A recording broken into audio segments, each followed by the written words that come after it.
그래서 그 위력에 기가 꺾일 정도죠. 뭐 하도 통이 크게 나오니까 시진핑 주석이 이번에 미국을 방문할 때 유례가 없이 대통령, 부통령이 함께 나와서 공항 영접을 했다는 것 아닙니까? 미국도 콧대가 높기로 유명한 나라인데 이런 나라도 뭐 중국의 위세 앞에 저 정도로구나 이런 생각이 듭니다. 영국에서도 이 양반이 방문하니까 우방들의 여러 우려를 무시하고 최고로 극진한 예우를 갖추었다, 그런 얘기를 합니다. 뭐 그럴 수밖에 없죠. 뭐 가서 방문했다 그러면 보통 그저 쓰는 게 비행기 100대 이상 주문, 이게 뭐 몇 년을 먹여 살리는 그런 일을 통 크게 하니까요. 그러니 뭐 그런 나라들이 그렇게 나오니까 우리나라야 말해 못하겠습니까? 지난번 승전 70주년 행사에 한국도 와라, 그러니까 뭐 미국이 걱정스럽다, 뭐 공개적으로 우려를 발표해도 대통령이 갈 수밖에 없는 거죠. 메르스로 관광객이 끊기니까 우리 신촌역 앞에 거리가 쓸쓸해집니다. 그것도 그럴 게 당연하죠. 중국에서 10만 명 그러면 그거 뭐 흔적도 나지 않는 숫자입니다. 한 회사 차원에서도 한 10만 명 관광객 보내는 거 이거 일도 아닌 일인데 그 10만 명이라고 하는 숫자를 제가 한번 계산을 해보니까 그냥 얼추 계산해도 전보 비행기 250대가 공항으로 내리는 숫자거든요. 대형 버스가 250대, 2,500대가 동원이 되고 제주도 식당은 이 정도 숫자만 오면 자리가 없어서 난리가 날 지경입니다. 그러니까 지금은 온 세계가 중국의 동향에 따라서 눈을 돌리게 된 시절이다, 그렇게 보게 됩니다.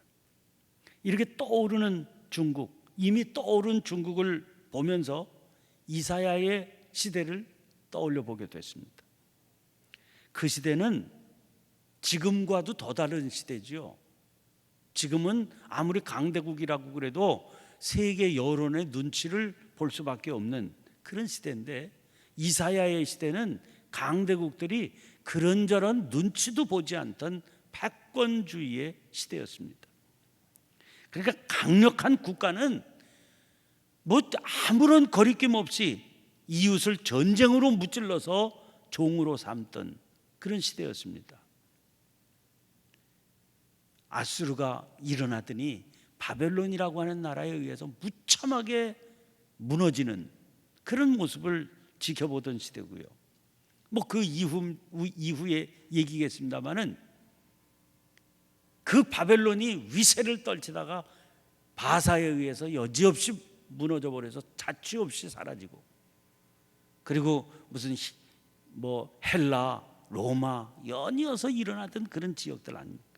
남쪽의 애굽도 그런 정세에 따라서 흥왕했다 무너졌다를 거듭하는 그런 역사상으로 봐도 가장 강력한 패권 국가들이 이스라엘 나라 주변에서 일어났다 사라져버리던 그런 시대였습니다.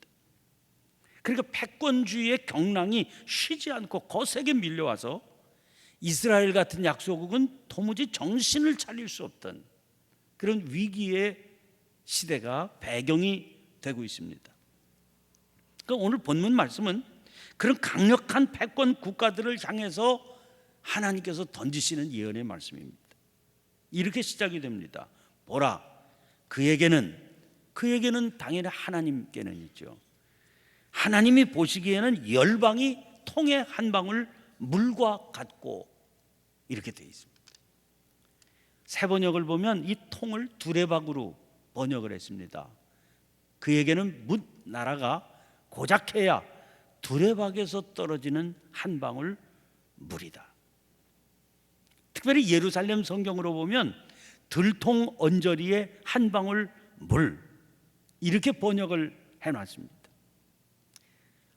아주 표현이 세상에 이런 표현을 어떻게 이사야가 생각해낼 수 있었겠습니까? 이건 하나님께서 주신 표현이죠. 두레박 사용해 보셨죠? 두레박은 물을 깃기 위해서 동원하는 도구 아닙니까? 우물에 이제 걸어가지고 두레박을 이렇게 내립니다. 그러면 물을 떠올리죠. 이 두레박은 물을 기기 위한 거기 때문에 떠올리자마자, 우물에서 올라오자마자 통을 옆에 두고 그 통에다 쏟아 붓습니다. 그러면 살살 쏟아 붓겠어요? 확 쏟아 붓지요. 확 쏟아 부으면 그 두레박에 있던 물이 확 그 통 속에 담기게 되지요. 그런데 그 왈칵 쏟아졌는데 사실은 그걸로 끝이 아닙니다. 그 두레박에 담긴 물이 확 쏟았다고 해서 다 그 통 속에 들어간 건 아니죠. 이 두레박의 벽에 물기가 묻어 있습니다. 물이 아니지요, 물기지요. 근데 통을 계속 들고 기다리고 있으면 그 물기가 그 두레박의 벽을 따라서 흘러내려오면서 남아있는 주변의 물기를 길을 쓰고 끌어모읍니다. 그렇게 해서 겨우 한 방울의 물을 만들 수 있어야 결국 똑 하는 소리와 함께 이 두레박에서 떨어지게 되는 거죠. 사실 그렇게 되기만 해도 다행입니다. 조금 기다리면서 흔들어 보기도 하지만 영 한 방울 물조차 형성하지 못하고 그저 벽에 묻은 습기로 그쳐 버리면, 아니 뭐 두레박 물 쏟는 사람이 그 한 방울 물 기다리겠다고 한참을 기다리고 있겠어요? 다시 또 그냥 물 깃는데 던지죠. 그냥 말라붙어도 그래서 그냥 신경 쓰지 않고 이거는 물로 여기지도 않아도 될 수 있을 만큼 무시할 만한 그런 양을 지금 얘기하는 겁니다. 그에게는 열방이 통에 한 방울 물과 같고, 한 방울 물이 될 수도 있고 습기로 그냥 없어질 수도 있는 그런 정도다 그 말이에요. 이사야가 지금 선언하고 있는 겁니다. 거대한 힘을 자랑하고 위세를 떨치는 열방, 그것쯤은 그런 한 방울의 물, 영향력이라고는 느낄 수도 없는 가는 먼지에 지나지 않는다. 여기 등장하는 열방이라고 하는 것은 택함 받은 이스라엘과는 대조되는, 하나님을 알지 못하고 그저 자기 힘만 믿고 위세를 떨치는 그런 국가, 그런 민족을 일컫는 말입니다. 그들이 지금 떨치고 있는 저 위세를 지금 그런 식으로 하나님께서는 평가하신다는 겁니다. 또 다른 재미있는 표현이, 열방은 저울의 작은 티끌, 이런 표현입니다. 야, 대단하시죠. 공동번역에 보면 천칭에 덮인 가는 먼지, 이렇게 옮기고 있습니다. 지난번에 설명드렸잖아요. 천칭이라고 하는 것은 금이나 은 같은 귀금속, 값비싼 약재 같은 거, 아주 값이 비싸서 무게를 정밀하게 달아서 소량이라도 값을 매겨야 할 때 사용하는 저울이 천칭입니다. 그렇지만 아무리 그런 저울이라 할지라도 그 저울이 이렇게 천칭이 이렇게 그릇이 두 개를 이렇게 달고 있는 건데, 그 접시 위에 덮인 가는 미세먼지 무게까지 달 수 있는 건 아니죠. 그러니 그 가는 먼지의 무게가 얼마나 되겠습니까? 아주 정밀한 저울로도요, 무게가 달아지지 않는 그런 거다. 천칭 같은 저울이지만 저울추가 그것 때문에는 아무런 영향도 받지 않은 겁니다. 있기는 있어요. 근데 가는 먼지, 있기는 있지만 무게라고 얘기할 수 없는 무게죠. 분명히 있기는 있는 것이지만 그런 것쯤은 아예 없는 것으로 칠 수밖에 없는, 쳐도 되는, 무시할 수 있는 존재. 저 위세를 떨치는 열방이 하나님 앞에서는 그런 존재다 그 말입니다. 이런 표현은 이사야의 지나친 정치적 허풍 아닌가? 그렇지 않습니다. 여기 보면 섬들은 떠오르는 먼지 같으리니, 나나 주에 보면 이 구절을 이렇게 옮긴다. 섬들을 티끌같이 드시나니, 이렇게 옮길 수도 있다. 그렇게 해놨습니다. 실제로 공동번역은 이렇게 옮기고 있습니다. 섬들도 먼지를 들어 올리듯 가볍게 들어 올리신다. 도대체 누가 그렇게 하신다는 거죠? 여호와 하나님. 여호와 하나님은. 여러분, 지금까지 진행된 예언을 한번 떠올려 보세요. 12절에 그렇게 말씀하지 않았어요? 누가 손바닥으로 바닷물을 헤아렸으며 뼘으로 하늘을 쟀으며 땅의 티끌을 되에 담아 보았으며 접시 저울로 산들을 막대 저울로 언덕들을 달아 보았으리라. 공동번역에서 이 구절을 누가 바닷물을 손바닥으로 되었느냐, 하늘을 장뼘으로 재었느냐, 땅의 모든 흙을 말로 되었느냐, 산을 저울로 달고 언덕을 천층으로 달았느냐. 세상의 모든 산들을 다 끌어모아서 저울로 달아보시는 그분이 하나님이시고, 세상의 모든 언덕을 다 모아서 그걸 천층으로 달아보시는 분이 하나님이시라는 거예요. 말씀 한마디로 세상을 지으신 하나님. 그러니 그같이 열방이 부리는 한때의 위세점은 사실은 그런 표현조차도 과하다고 해야 옳죠. 오늘 히브리 원문으로 이 구절을 보면 15절에 보라가 2번 등장합니다. 이런 식이에요. 보라, 그에게는 열방이 다 통에 한 방울 물과 같고 저울의 작은 티끌 같으며 보라, 섬들은 떠오르는 먼지 같으리니. 이렇게 봐라 이게 강조되고 있는 건 똑똑히 알아야 된다, 그런 의미입니다. 그렇다고 이 말씀이 무슨 열방을 무시하거나 증오해도 된다, 그렇게 말씀하시는 건 아니지요. 스스로 중요하다고, 그리고 스스로 강하다고 자부하는 나라와 민족들이 하나님의 통치권 앞에서 얼마나 하찮은 존재인지를 똑똑히 인식해야 된다 하는 겁니다. 이 말씀 앞에서 오늘 우리들의 시대를 생각해 보는 겁니다. 이사야의 시대에만 이 말씀이 귀담아 들어야 될 말씀이겠는가 하는 거죠. 이 몇 년 사이에 지구촌 위에서 벌어지는 일들은 끔찍하기 짝이 없습니다. 예전 유고슬라비아 지역에서 벌어지던 인종 청소의 참극들이 있죠. 이건 흘러간 과거가 아닙니다.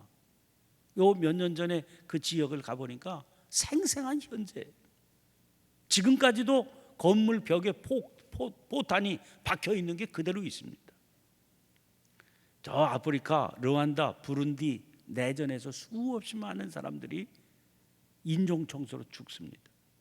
최근에 시리아 난민 사태, 그 원인 제공을 하고 있는 이슬람 정부 IS의 잔혹한 테러, 또 이스라엘 팔레스타인 이 사이에 일어나는 긴장 관계들, 이거 도무지 비극이 그칠 줄을 모르고 있습니다. 이 땅 위에서 인류 멸망의 단초가 될지도 모를 핵 개발은 이미 강대국들만의 전유물이 아닙니다. 이란, 무슨 파키스탄, 그리고 북한까지 핵 보유국이 되어 있는 상황입니다. 북한은 통제 불능 상태의 정권인데 자기들이 보유하고 있는 저 핵을 가지고 무슨 짓을 벌일지 세계가 긴장하는 가운데 있지 않습니까?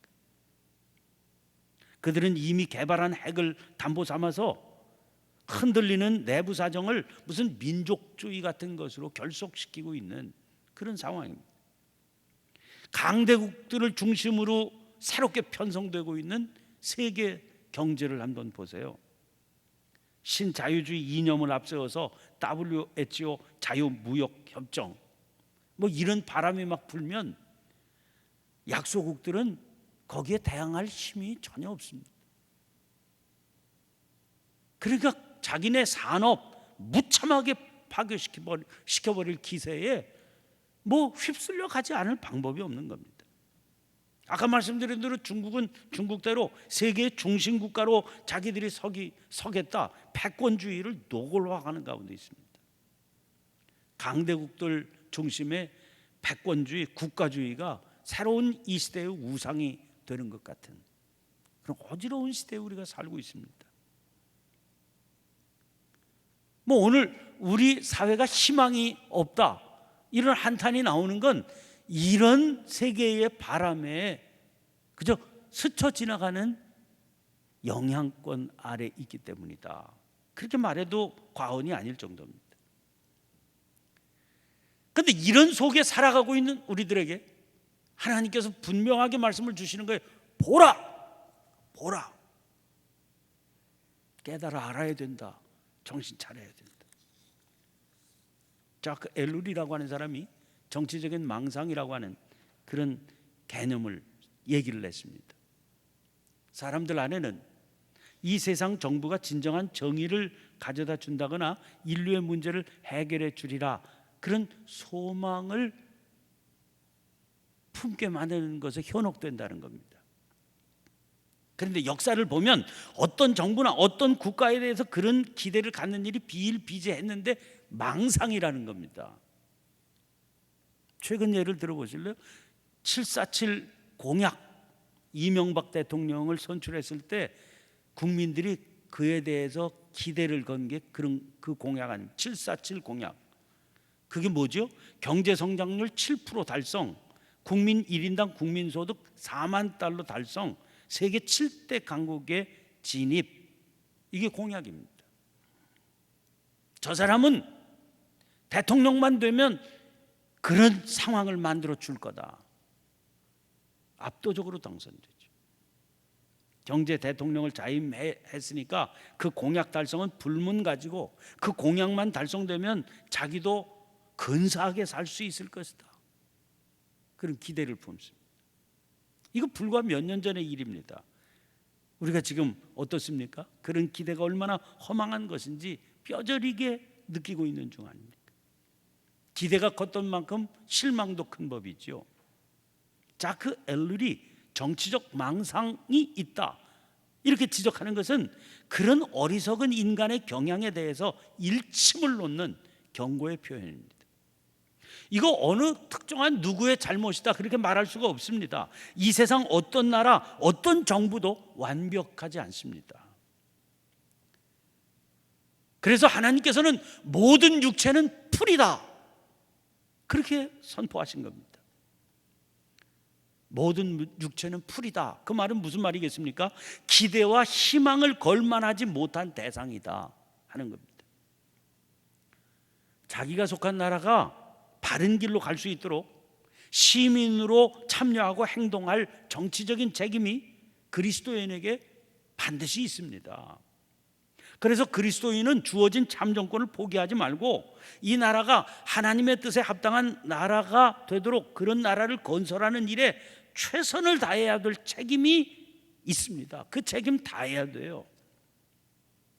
그런데 진짜로 그걸 위해서는 궁극적으로 희망의 근거를 둘 역사의 주인이 따로 계신다. 이 사실을 잊지 말아야 됩니다.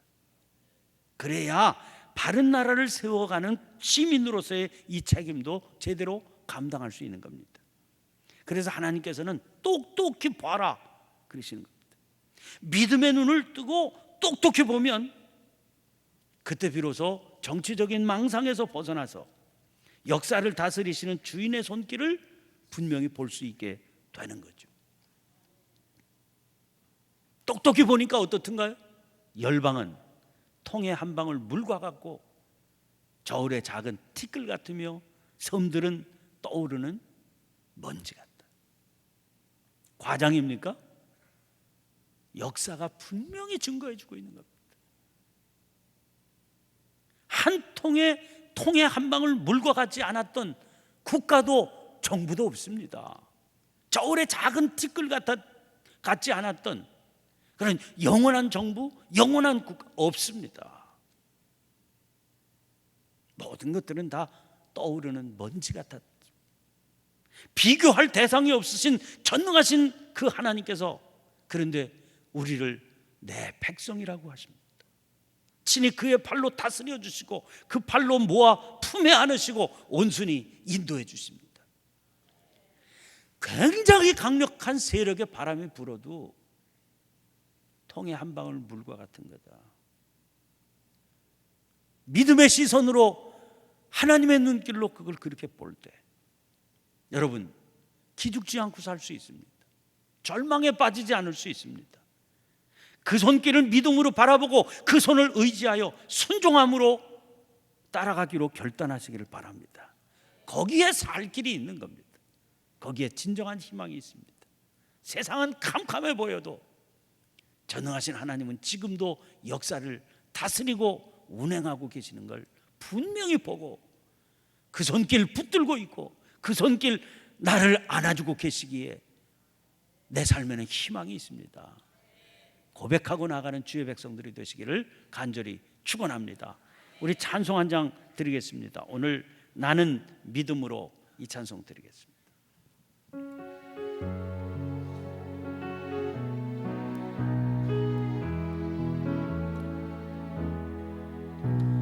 나는 믿음으로 주 얼굴 보리니 아침에 깰 때에 주 영상에 만족하리. 나 주님 닮기 원하리. 믿음으로 주 얼굴 나는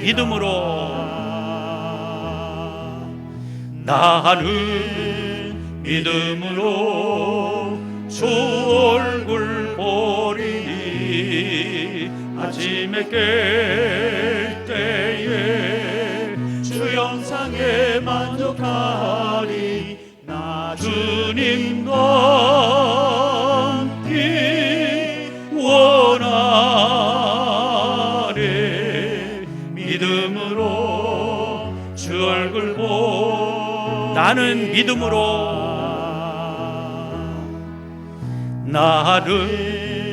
믿음으로 주 얼굴 보리니 아침에 깰 때에 주 영상에 만족하리. 나 주님 닮기 원하네. 믿음으로 주 얼굴 보리라.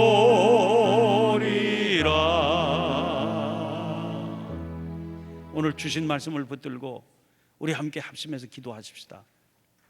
보라, 그에게는 열방이 통에 한 방울 물과 같고 저울의 작은 티끌 같으며 섬들은 떠오르는 먼지 같으리라.